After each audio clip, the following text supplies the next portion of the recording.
My man is going to get me some shit now. أعوذ بالله من الشيطان الرجيم بسم الله الرحمن الرحيم الحمد لله رب العالمين الرحمن الرحيم أشهد أن لا إله إلا الله وحده لا شريك له وأشهد أن محمد عبده ورسوله صلى الله عليه وسلم and وبعد. For Allah's name, the merciful benefactor, the merciful redeemer, all praise is due to Allah. All praise is due to Allah, Lord, the guardian of all our cherisher and sustainer, Lord of all systems of knowledge. I bear witness that this no God worthy of worship but Allah, and I bear witness that Muhammad ibn Abdullah 1400 years ago, a little over 1400 years ago, is his servant, his messenger, and the seal of the prophets. And what follows of the traditional salutations of peace and blessings be upon the Prophet sallallahu alaihi wasallam. I greet the audience here and also tuning in virtually, and those who will see this later, as with the greetings of peace. Assalamu alaikum wa rahmatullahi wa barakatuh. That is universal greetings of peace and blessings to you all. On this beautiful day of Friday, Yom Jummah, the day of assembly for the believers. Friday, even though the weather may be inclement, we still have a responsibility as Muslims to fulfill what is obligatory for us, and that is the Jummah prayer. To establish the Jummah prayer, be it in your homes, be it in the masjid, be it in the musalla, be it wherever you can establish the prayer, that prayer, the Jummah is meant, it has to be established. And when the call is made, when the call of prayer is made, we leave off all business of traffic. We stop what we're doing. We stop the conversations that we're having. We stop all of that, and we hasten ourselves to the place of prayer. We move. We move in that direction. We move towards the direction of what? Out of respect. Out of, most importantly, out of responsibility and accountability for ourselves, we stop what we're doing. We have that consciousness to stop what we're doing. That's why we stop. That's why we pause for these few moments that we have with each other. We pause for this few moments to give thanks and give praise to the Creator, Allah Azza wa Jal, highly glorify His subhanahu wa ta'ala, for giving us another opportunity to be here and to receive a rejuvenating message that will rejuvenate our spirits as we move on throughout our week in the coming days, God willing, Creator willing. We're not promised tomorrow. We're not promised a few seconds after this. And for that, we want to also remember those who have passed on, either because of COVID or other illnesses or just of natural causes. We ask the Creator to forgive them and grant them a high station in Jannah, and Jannatul Firdaus, in the paradise. Ameen. That is important. That is what we do. And we ask those who are sick of any mental, physical, or spiritual disease, we ask the Creator to lessen that, to give them the shifa, give them a cure, give them a healing, to get them back on track, get them focused. So we thank Allah again for this day. And after this prayer, after we complete this ritual, we have to go back and seek Prophet. We have to go back to seek Prophet. We have to go back to do what we have to do in the community for development, for further development in the community, for the further development for our family lives, further development for our individual life as well, which is tied, everything is tied together. Everything is tied together. Everything is interconnected. So today we briefly want to, and also said of Jummah, we cannot forget that this day is very important. This moment is very important, and is said to be very important. And our two observances, our two observances in the Muslim calendar are two important, very important observances: Eid al-Fitr and Eid al-Adha. Eid al-Fitr and Eid al-Adha. The completion of the Ramadan for the fasting for 29 to 30 days. that commemorates that, but also Eid al-Adha as well. And as we know, the Eid al-Fitr is said to be the recurring happiness, recurring spiritual happiness that happens. So if we're saying that Jummah is more important than that, we're saying that we should also be happy. We should also be coming to Jummah for a renewed sense of happiness, a renewed sense of spirit. If that's the logic that we're presenting, that's being presented. So we thank a lot that we're here. Thank the Creator that we're here in this space, in this opportunity, and we want to spend a few minutes with you all this afternoon and talk to you all about a message that should be cleared. It should be clear. It should be clarified, and there should be no confusion, because we know that the Quran has come as the final revelation to mankind, not just to the Muslim, but to mankind. The Quran has come as a final revelation to mankind, and the Creator has sent the Prophet Muhammad ﷺ to be the completion and final of the prophets, and to be an example, of best character, a best character to follow, to implement, model for human excellence, the model for human excellence. So we want to talk today about the common guidance and the common good. The common guidance and the common good. The common good, the common guidance.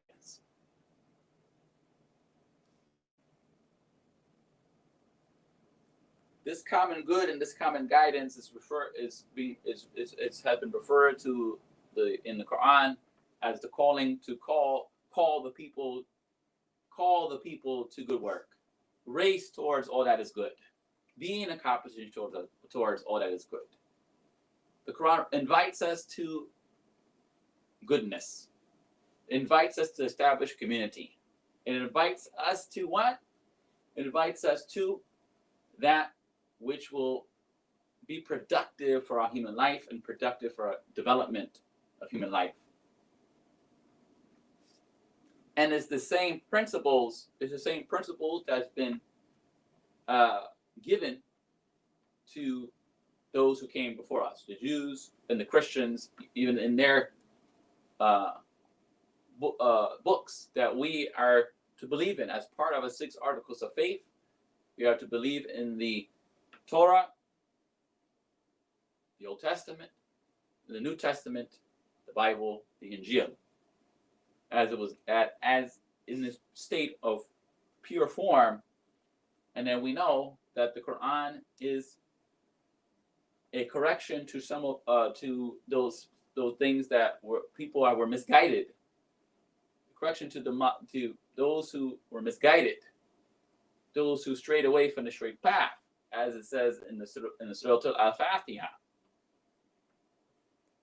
It talks about those who have strayed, the Maghdud, those who have strayed, and it's specifically talking about those who strayed,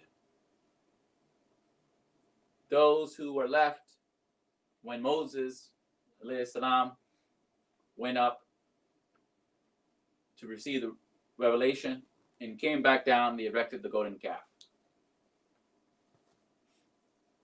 Those who they knowingly went astray after guidance has come.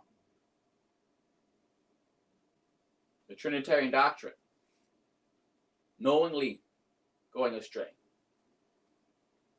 And it comes to correct that logic, some flawed logic there. And it comes to clarify and give clarification and edification to those concerns. However, in those corrections and in that clarification, the Quran also reminds us too in other ayats, other signs, ayats of signs and other ayats, that about the people of the book, talks about the people of the book, and how among the people of the book, they are good people. They are people in charity. They are people in strong faith and strong belief. There are people who do good works, or practice good things, good deeds. They also call to goodness and respect and dignity. We're not talking about those people particularly. When Allah addresses the clarification and edification, he's talking about the wicked. The wicked. The wicked can be me too. The Muslim can be wicked too. We all can be wicked. So the Quran doesn't say it's balanced. That's what it is. It's a balance. It gives you a balanced perspective. It gives you edification and clarification on misguidance before, and it tells you how to build community life with those around you that's in the community now. But also the Prophet even demonstrated that in his life, in his uswa, in his character, as how he dealt with the people of the book. How in the city of Medina, Al-Munawwara, the model community was first built, there were Jews and there were Christians around the Prophet. In those communities were Jews and Christians around. There was rules of engagement even then in terms of not to burn a church down, not to burn a synagogue down, not to desecrate other people's house of worship. There were rules of engagement.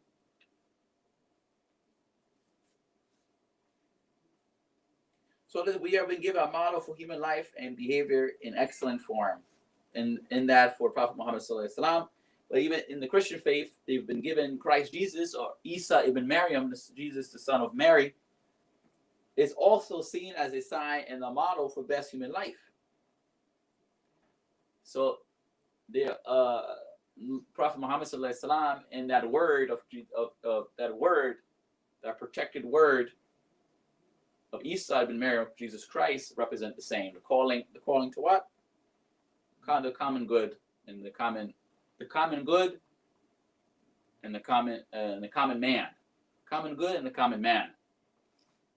So they invite us to the same principles, those same principles. And God says, take the best thereof. This is in the Quran. Take and follow the best thereof. That's what it says. Take and follow the best thereof. And as we know, in the Bible, it says of Jesus, of that word, it said, I and you and me. Prophet Muhammad sallallahu alaihi wasallam said, every human being born is born a Muslim until his environment, atmosphere changes that. But what does it mean? What does this mean? Everyone is born a Muslim. Some people say, I'm not born a Muslim. I don't pray 5 times a day. I don't wear a kufi. I don't wear a hijab. I don't, we're not talking about physical appearances. We're not talking about physical attribute, physical attire. We're talking about a mindset. We're talking about a state of purity. That everybody that comes into this earth comes in a state of purity. That everybody who touches this earth comes in a state of purity. When the baby comes through that mother after 9 months or so being born, after 9 months, it comes in this earth speaking the same language as the other babies that sit in the hospital. There's no Spanish, there's no one speaking Arabic, no Lugatul Arabiya, none of that. Everyone is speaking the same language. This is Muhammad, this is Isa ibn Maryam. The common good, the common man. Same message. We're all one people together. There is no sin of a child, of a newborn. When the Quran says that every child, Adam, every descendant of Adam is noble. It's been created in excellence, noble, with nobility. Every child of Adam who comes through that womb is noble in that best human excellence, form of human excellence, best human form of excellence. And is the environment that that child, as he or she grows, dictates the direction of that child and the behavior of that child. And it will take that child either off course or on course.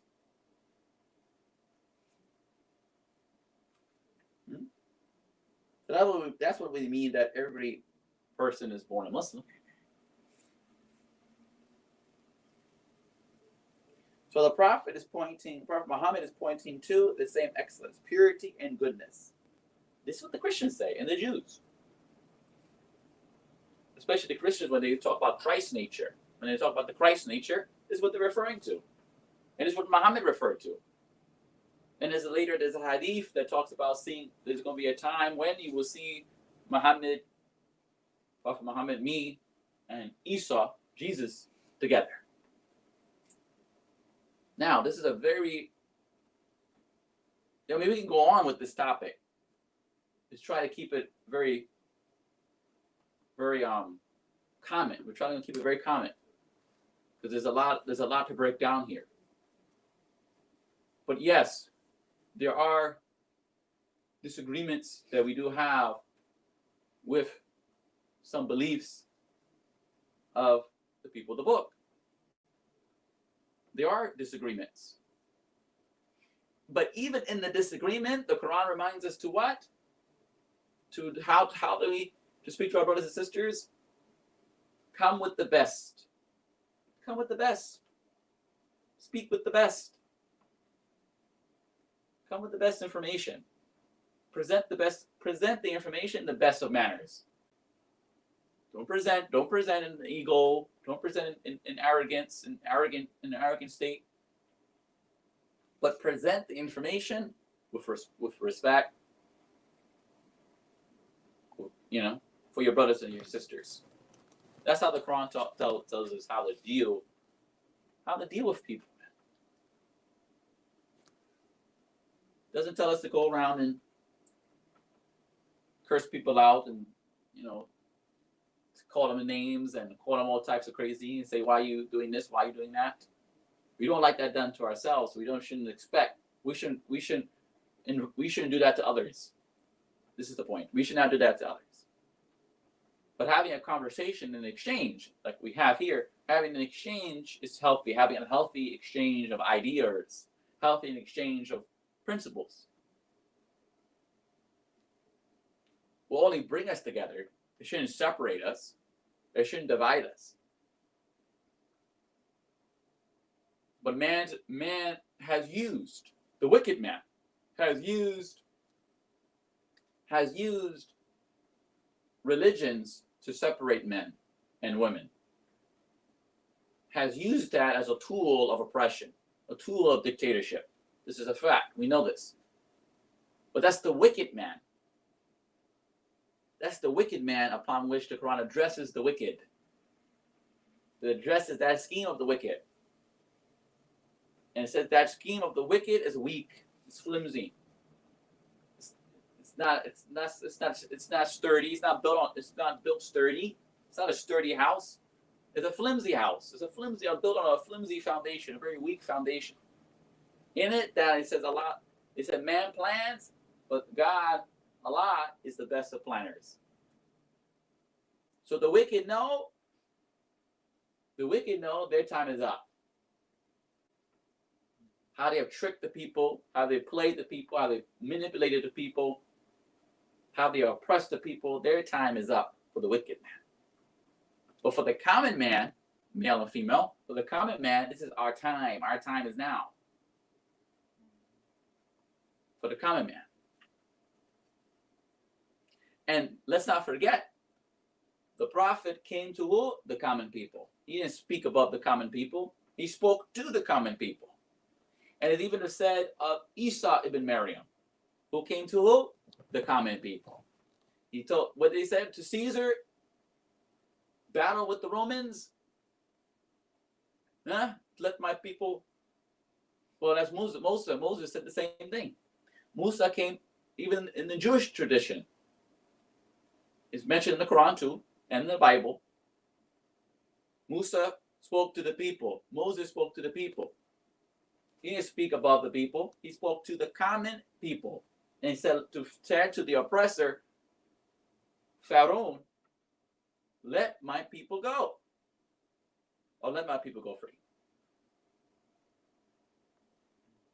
So this similarity here of common good, common people speaking to the common good. This is a thread of a common message of liberation. There's a thread of liberation is throughout those scriptures, throughout these examples here. These examples. It's right there, it's present. Clear as day. So yes, we speak to the disagreements that we have, but we all should speak to the similarities that we have too. Yes, we speak to the disagreements. Yes, we don't agree on certain things. But who does? Who does now? Who doesn't disagree?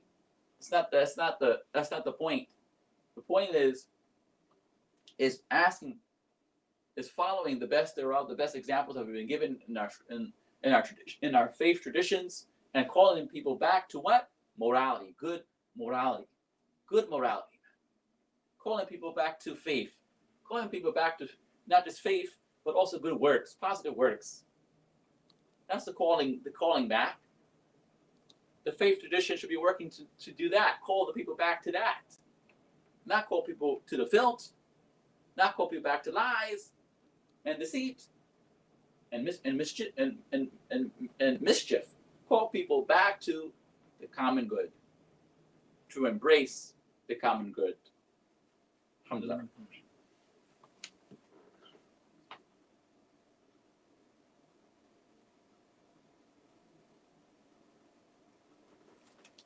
Alhamdulillah.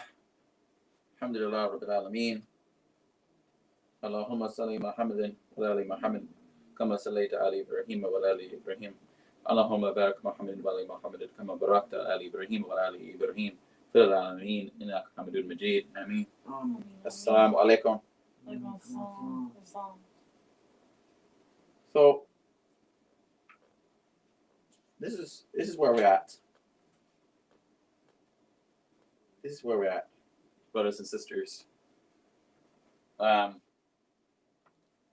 This is where we're at. We're in a new time, a new space, a new word. We're in a word environment where words make people. We're in a word environment now. We're in an environment where the calling back to the common good is seen to be trivial.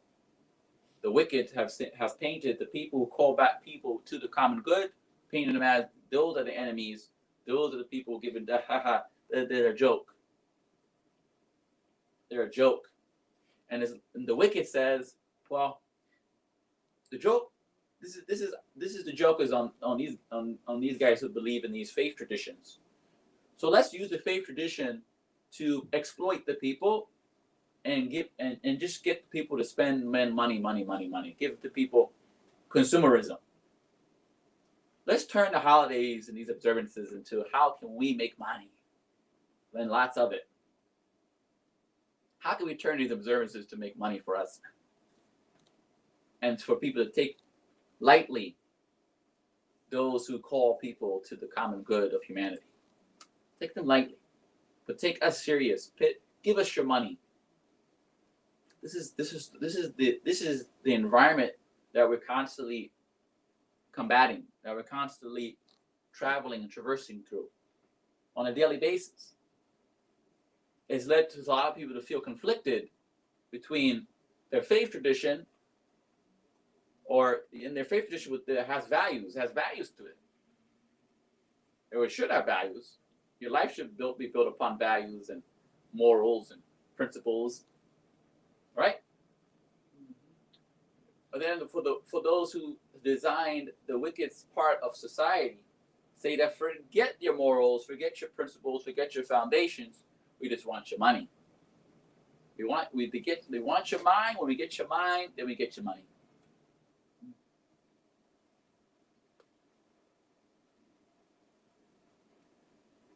So this and through that has led to people spending so much that they're broke. Can't take care of their families, they can't take care of themselves. You know, they're broke, not just even monetarily speaking, money-wise, but they're also broke spiritually. Excuse me. It said the shaitan or the Satan threatens you with poverty. Not just with poverty in the sense of money, poverty in the sense of your spirit. Your soul has been robbed. Your brain has been robbed. Your conscious, your mental has been robbed. And this is the greatest capital that you can have. This is your capital. Allah has given us capital. He has given every son and daughter, every descendant of Adam has capital. Don't think that you don't have capital. Yeah. Don't think that you don't have capital. You have capital. That's what capitalism is about.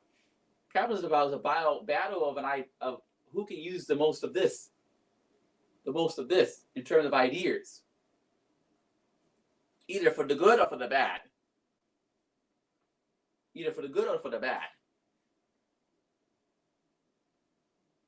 But don't think for a second that we don't have capital. We have capital. Right here. It starts right here. When you free this up here in terms of your thought process, how you think, how you evaluate, then you start to become clear. You'll see some clarity. You'll receive some clarity. But it starts with a process. So it starts a process. But the wicked's plan is to thwart that process. It's to thwart that process of thought, of spiritual cleansing, thwart all of that stuff. Throw that stuff away. You don't need none of that. Let's give you a program where you can be programmed to think, feel, believe as such. This is programming. Modern day TV. We give you all these shows, all these reality shows, and in all these reality shows, and with these advertisements and the bombardment of advertisements, bombarded this, that. They're giving you their ideas from their capital. This is their ideas. This is not your ideas. They said, why would you need your ideas when we're already giving you our ideas?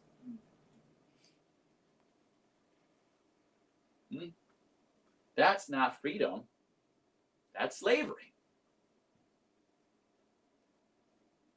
When this is closed up and encaged, that's slavery. When you have been tricked and duped into believing that you cannot be as productive and as innovative as everyone else, that's slavery. That's a trick. That's a deceiver. That's deceit. So we want to be careful of the deceiver when he comes to brings upon which doubt into our minds. But verily, it says in the scriptures that the word of God there is no doubt in that. There's no doubt. And in fact, the Quran speaks about specifically that there's no doubt in this book. It's clear. It's crystal. There's no doubt. That's what it speaks of. Allah says about, his word. That there's no doubt. So what does it look like we following a man or a woman who's telling us to doubt ourselves? Or a man or a woman who's trying to sell us an idea that goes against our morals, values, and principles and our foundation. What does it look like? We're being played big time. We're being manipulated big time.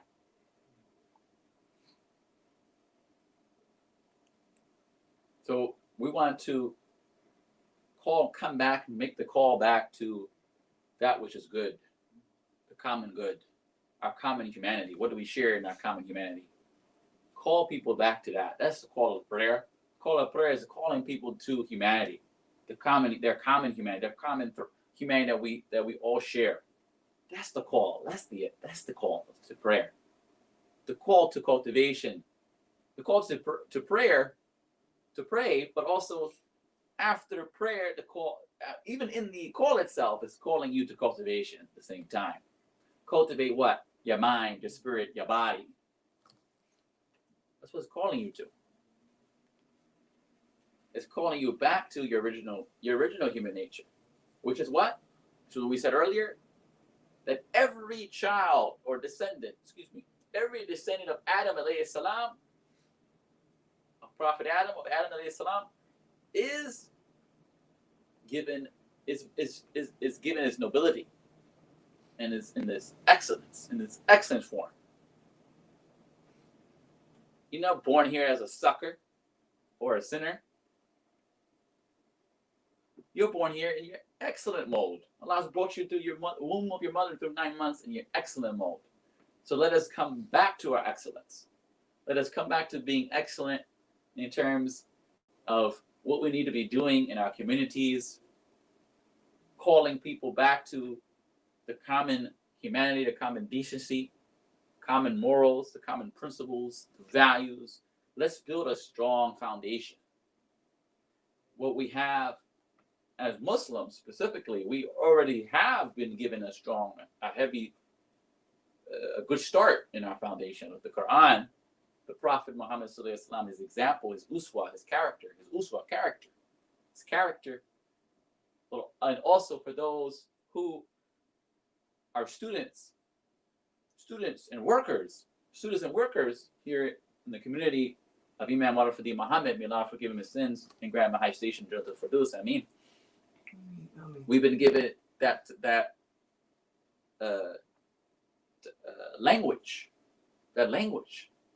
language, the blueprint within the language, within the message. We've been given that too. So we have a strong foundation, right? But now it's time to extrapolate and implement the strategy. It's time to extrapolate and implement the strategy. That's what's time. Everyone else is waiting for a strategy and stratagem. Some people are designing their own strategy and stratagems because they're tired of waiting. What does it look like we're waiting for the wicked to give us a strategy and stratagem? If you think for a second the wicked's gonna give you something, good luck. The wicked's gonna throw you a bone, if that. Here, take that. The wicked's gonna give you nothing productive for your life. You think it is because what? This is of the Satan. What does the scheme look like? He makes it seem very fair seeming. It's packaged good, looks cute, looks lovely, looks innocent, looks sweet. There's really nothing for you. Nothing but deceit, lies, pimping the people. This is a wicked scheme. So what does it look like us waiting for someone else to give us a scheme or a strategy? Excuse me. They're going to give you a scheme. That's their strategy. Strategy is their scheme. But our strategy has to be built on a foundation that's strong. You can't have the big bad wolf come and blow down our house. 3 little pigs, they said they built their house out of straw and all these other materials that were very weak and flimsy. And so the big bad wolf came and he blew it up. Just like that. Why? Because they didn't have a foundation that was built strong on faith, morals, principles, foundation. It was weak. And the big bad wolf is the wicked. The wicked amongst us. That's the big bad wolf. The wicked amongst us, man. When he come around, all he do is blow. All you do is sell you an idea, sell you a principle, and you run with it. You run with it. So may Allah protect us from the wicked. May Allah protect us from the wicked scheme. May Allah preserve us. May Allah make us one of His productive servants, workers. May Allah purify our hearts and our intentions. May Allah make us sincere students, devotees to what He has called us back to, which is our coming back to our common good and our common humanity. We ask Allah to grant shifa, healing and cure for those who are sick, physically, mentally, or spiritually. We ask Allah to grant, forgive the sins and grant paradise, Jannah to Firdaus, inshallah, to those who have passed away recently and in the past few months, in the past years. We ask Allah to accept our worship and our ibadah today. We pray, Rabbana atina dunya hasanatan wa qina hasanatan wa qina adhaban. Allah grant us excellence in this life and excellence in the next, and save us from the torment of the blazing of fire. Ameen. Salam.